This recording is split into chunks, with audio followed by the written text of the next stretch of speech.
হয়ে বলছে, আব্বা আপনি শুধু হাসানকে জানেন, হাসানকে বুঝি বেশি ভালোবাসেন, হোসেনকে বাসেন না।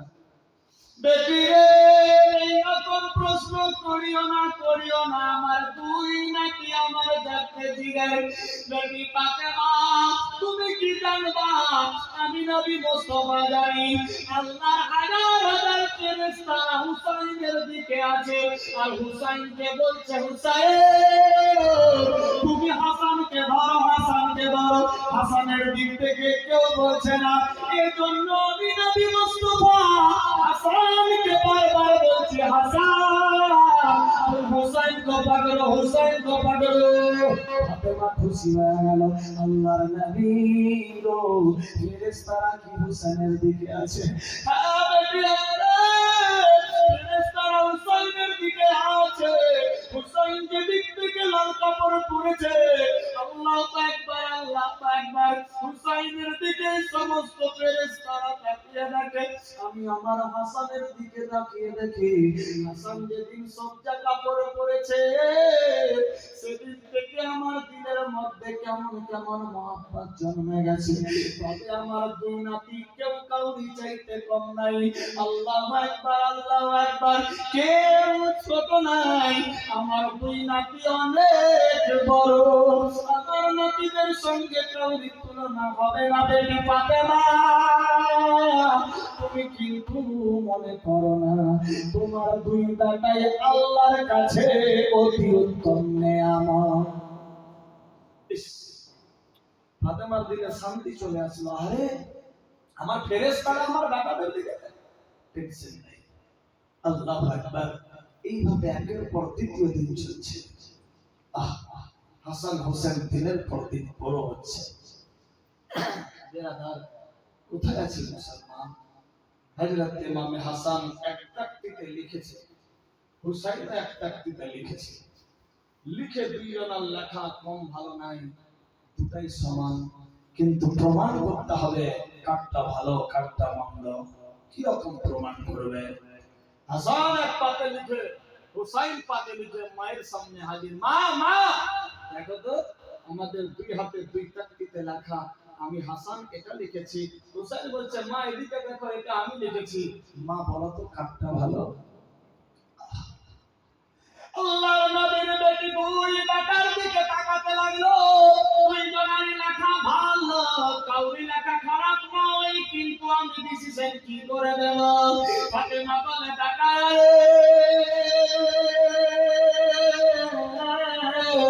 আমার দ্বারাই বিচার হবে না।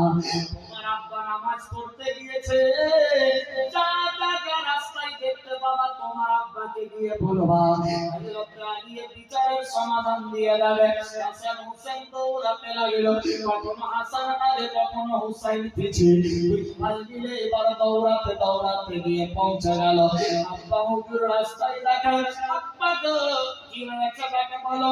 আব্বা গো মায়ের কাছে গিয়েছিলাম, মা পারলো না, তোমার কাছে পাঠালো। আব্বা জানো ভালো ভালো কারটা ভালো? হযরত শরীফুল আলী মাতুজা দুই জনের লেখার দিকে দেখতে লাগলো, কারটা ভালো কারটা মন্দ বলবে। যদি হাসান একটা ভালো বলি হুসেন নারাজ, হুসেন একটা ভালো বললে হাসান খারাপ পাবে। না না বেটা হাসান হুসাইনে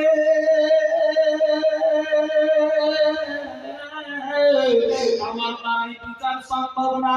তোমার নানা দিনের নবী মসজিদে নববীতে আছে, যা যা যা দৌড়ে যা, তোমার নানা ছাড়া এই হিসাব কেউ করতে পারবে না। আল্লাহু আকবার, আল্লাহু আকবার। হাসান হোসেন তাকে নিয়ে দৌড়াতে লাগলো, মসজিদে নববীতে গিয়ে পৌঁছে গেছে। আসসালামু আলাইকা আইয়ুহান নবী। ওয়া আলাইকুমুস সালাম। নবী ভাই কি হয়েছে বলো?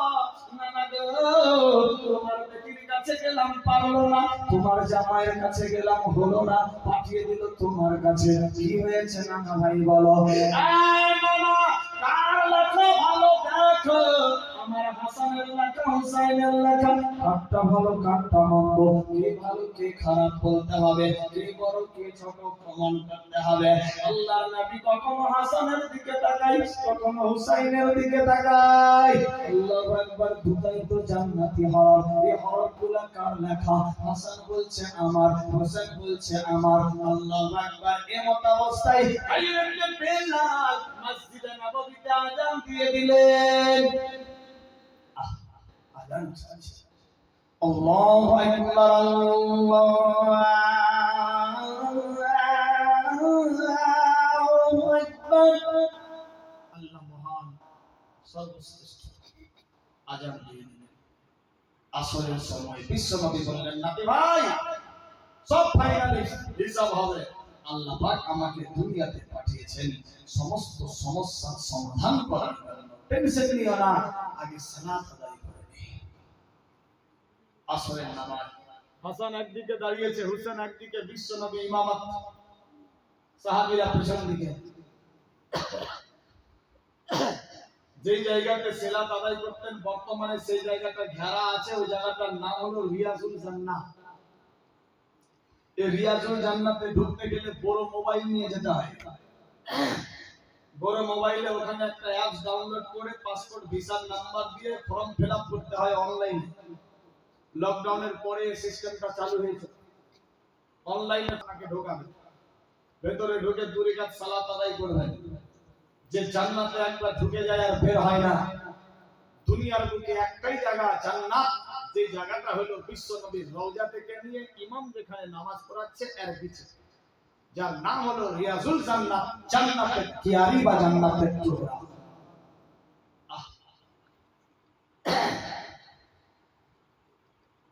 কি বলছিলাম?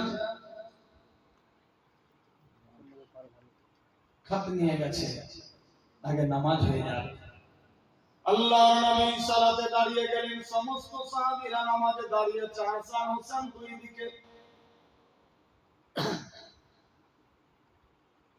আল্লাহু আকবার। ইকামত বাঁধলেন। বিশ্বনবী সর্বপ্রথম সিজদা করে সিজদায় হাসান উঠে গেছে, হুসাইনকে খোঁজা মারছে। ভাই হুসাইন, অনেকদিন হলো নানার পিঠে চাপিনি, আজকে চল নানার পিঠে চলে যাই।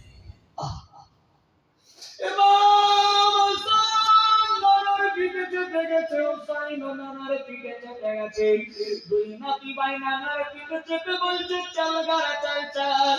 আল্লাহু আকবার। নবী মুস্তাফা সিজদায় পড়ে ইয়া রাব্বি হাবলি উম্মতি উম্মতি বলে আওয়াজ দিচ্ছে। আল্লাহু আকবার, আল্লাহু আকবার। বিরাদার বন্ধুগণ, হাসান হুসেন পিঠের উপরে চেপে আছে। নবী আমার সাজদা থেকে সর তুলছে না। হাসান হুসেন 2 4 5 10 মিনিট চলতে লাগলো। হাসান বলছে, হুসাইন রে, নানা বুঝি কষ্ট পেয়েছে, হিলানা করে না, নয় না চলে না, নানা বুঝি শেষ। আল্লাহু আকবার। নিচে নেমে যাও। আল্লাহু আকবার। দুই ভাই মিলে যখন নিচে নামলেন, বিশ্বনবী সাজদা থেকে আবার সর উঠিয়ে দিল, আবার সিজদায় চলে গেল। ইমাম হুসাইন সাজদা থেকে সর তুলে বলে, হাসান এবার আমি আগে বসবো, তুই পেছনে নানার পিঠে চাপ। ঘোড়ার পিঠে চাপিনি অনেকদিন হলো, নানার পিঠে চেপে যা। সবাই নামাজের সিজদায়। দুই ভাই এবার নানার পিঠে চেপে গেছে। আল্লাহু আকবার। নবী আমার সিজদায় পড়ে রব্বি হাবলি উম্মতি বলে আওয়াজ দিতে লাগলো। আপন প্রসব মক্কাবাসী ব্যবহার হলেন খুশি। আপন প্রসব মক্কাবাসী ব্যবহার হলেন খুশি। মুখে দেখা মুচকি হাসি, মুখে দেখা মৃদু হাসি, সবার প্রাণ জুড়ালো, রহমত নেমে এলো। ইতিমহাল মা আমেনার কলে, রহমত নেমে এলো। মায়া মেলা খুশি মনে আদর করে নূর বদনে। মায়া মেলা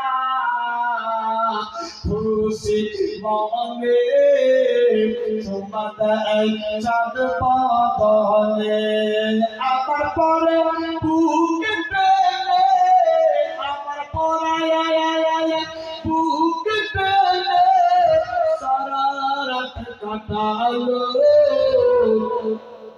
রহমত নেমে এলো আল্লাহু আকবার আল্লাহু আকবার দয়ার হাবিব সাল্লাল্লাহু তাআলা আলাইহি ওয়াসাল্লাম সিজদায় পড়ে আছেন এবার হুসাইন পেটের উপরে দুইজন মিলে চলে আছে বিশ্বনবী সিজদায় গিয়ে চোখের পানিতে বুক বাসায় ইমাম হাসান হুসাইন বলে ভাইরা নানা বুঝি অনেক কষ্ট পেয়েছে চোখের পানিতে বুক বাসাচ্ছে আল্লাহু আকবার নবী আমার চিন্তায় ব্যতিব্যস্ত আমি যদি সাজদা থেকে সর তুলি হাসান হোসেন ছিটকে পড়ে যাবে পাথরে ঠোকর লাগবে হাত পাথরে ফেটে যাবে রক্ত গিরে যাবে আমার নাতি ভাই কষ্ট পাবে আমি বরদাস্ত করতে পারবো না আল্লাহ পাক বরদাস্ত করতে পারবে না না না আমি সাজদা থেকে সর তুলব না সিজদায় পড়ে থাকবো আমার উম্মতিকে বক্সায় নেব আল্লাহু আকবার আল্লাহু আকবার হুসাইন বলে ভাই হাসান আমার নানা বুঝি অনেক কষ্ট পেয়েছে পানির ফোয়ারা ছুটে যাচ্ছে দেখ এবার দুই ভাই নামা গেল নবী আমার সাজদা থেকে সর তুললেন সালাম ফেরানো হয়ে গেল দুই ভাই নামার দিকে যাচ্ছে নবী মোস্তফার চোখ দিয়ে পানি ঝরঝর করে পড়ে দাঁড়িয়ে ভিজে গেছে আল্লাহু আকবার সালাম ফেরানো হলো দুই ভাই বলে না গো দোস্তা কি হলে maaf করবেন না অনেক কষ্ট দিয়েছি আপনাকে আমরা ছোট বাচ্চা মনে ভাবলাম অনেকদিন হলো নানার পিঠে চাপিনি আমরা হঠাৎ করে চেপে গিয়েছি নানা তুমি বুঝি অনেক কষ্ট পেয়েছো এই জন্য চোখ দিয়ে পানি নাতি বার কষ্ট পাইনি তোমরা যদি আরো চলে থাকতা আমার একটা উম্মতি জাহান্নামে যেত না আমি আমার উম্মতিকে বক্সায় নিতাম না ভাই তোমরা তাড়াতাড়ি নেমে গেলা তোমরা কেন কাঁদছিলা জানতে চাইছি না রে মনের মধ্যে বাসনা ছিল কোনদিন আমার নাতি ভাই ঘরে চাপবে পিঠে চাপবে আজকে বাসনা পুরা হয়ে গেছে দুঃখের কান্না কাঁদিনি একটু আমি খুশির কান্না কেঁদেছি বলি সুবহানাল্লাহ আল্লাহু আকবার নামাজ শেষ হয়ে গেল নানার মোহাব্বত বাড়তে লাগলো সবাই ইমাম মসজিদের বারান্দায় আসলো হাসান হোসেন বলছে না আর দেরি করলে হবে না বল কাটটা ভালো হ্যাঁ যা হলো হয়ে গেছে বল হাসান বলছে আমারটা ভালো হোসেন বলছে আমারটা কাটটা ভালো বিশ্বনবী একবার এর দিকে দেখছে একবার ওর দিকে সব সাহাবীরা বসে আছে কাটটা বলবো ভালো কাটটা খারাপ যদি হাসান একটা ভালো বলি হোসেন নারাজ হবে হোসেন একটা ভালো বললে হাসান নারাজ হবে না কিছু বলছে না সাহাবীরা অপেক্ষায় রয়েছে দেখি কি বলে দুটাই তো জান্নাতি হারাম এমন কি লেখা আছে কাটটা ভালো কাটটা মন্দ কেউ হিসাব করতে পারছে না আমার আল্লাহ বলে জিবরাইল নানা এবার নাতিদের ফান্দাই পড়ে গেছে যাও জিবরাইল যাও আমার বন্ধু গম্ভীর অবস্থায় বসে আছে যাও আমার বন্ধুর কাছ থেকে খবর নিয়ে আয় ব্যাপার কি আল্লাহ তো সবই জানেন তা সত্ত্বেও জিবরিল মারফত পাঠালো কেন আল্লাহ পাক সিস্টেম করলেন বেরাদার ইসলামকে কেমনি পরিচালনা করবে দুনিয়াকে কেমনি আগে নিয়ে যাবে মানুষ কেমনি হেদায়েত পাবে আল্লাহ পাক সিস্টেম করলেন যাও জিবরাইল আমিন